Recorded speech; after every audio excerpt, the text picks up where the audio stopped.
দেখছেন এত বড় প্যান্ডেল সাধারণত হয় না বাংলাদেশে। আমি তো বিভিন্ন বিভাগে গিয়েছি, মাঠ অনেক বড় থাকে। এটাও বাংলাদেশের ওয়ান অফ দ্য বিগেস্ট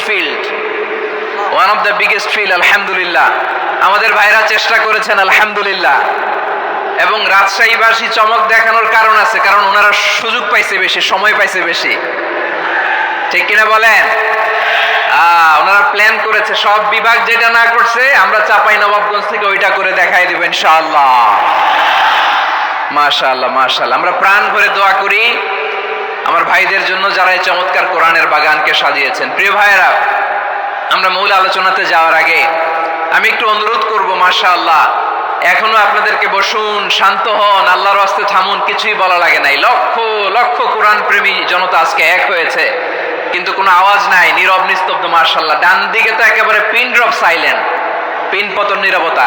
এইদিকে আমার ভাইরা জায়গা পাচ্ছেন না আমি জানি, আমি দেখেছি সবাইকে, এই যে হাত নাড়িয়ে শুভেচ্ছা জানাচ্ছি। মাশাআল্লাহ মাশাআল্লাহ মাশাআল্লাহ। আমি আমার প্রিয় ভাইদের জন্য দোয়া করব আর আবেদন করব, আপনারা একটু শান্ত থাকুন, মেহেরবানি করে শান্ত থাকুন।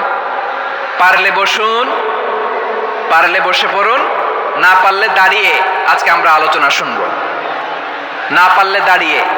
এই যে ভলান্টিয়ার্স ভাইরা, আপনাদেরকে একটা ওয়েল সিকিউরড প্রোগ্রাম উপস্থাপন প্রেজেন্টেশন দেওয়ার জন্যই ওনারা এত পরিশ্রম করছে। ওনাদেরকে আপনারা আপনাদের বিরোধী ভাববেন না, শত্রু ভাববেন না, ধাক্কাধাক্কি করবেন না, মেহেরবানি করে।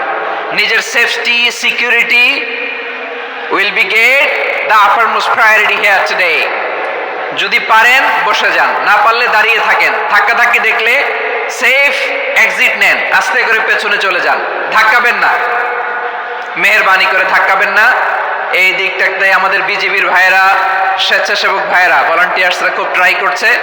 মেহেরবানি করে না পারলে আস্তে আস্তে পেছনে যান, এই জায়গাটা থেকে বিশৃঙ্খলা করবেন না আপনারা। হ্যাঁ, এই তো মাশাআল্লাহ, অনেক ভালো, বলতে না বলতে শান্ত হয়ে গেছে, আলহামদুলিল্লাহ। আল্লাহর মেহেরবানি, আমাদের এই প্রোগ্রামগুলোতে আমরা একটা ইনক্লুসিভ প্রোগ্রামের কথা বলি। আমি জানি যে চাঁপাইনবাবগঞ্জ জেলার সামাজিক নেতৃবৃন্দ, ধর্মীয় নেতৃবৃন্দ, রাজনৈতিক নেতৃবৃন্দ সব আজকে একত্রিত হয়েছেন আজকের এই মঞ্চে। আজকের এই মঞ্চে আছে হেফাজতের নেতৃবৃন্দ, আহলে হাদিস প্ল্যাটফর্মের নেতৃবৃন্দ, আলিয়া মাদ্রাসা, কওমি মাদ্রাসার মুহতামিম সাহেবগণ, অত্র এলাকার আইম্মাতুল মাসাজিদ, ইমাম সাহেবগণ, মুয়াজ্জিন সাহেবগণ, খতিব সাহেবগণ, বিশ্ববিদ্যালয়ের শিক্ষক মণ্ডলীরাও এসেছেন, আমাদের শিক্ষক তুল্য।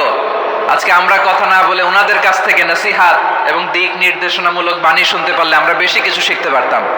তারপরেও আলহামদুলিল্লাহ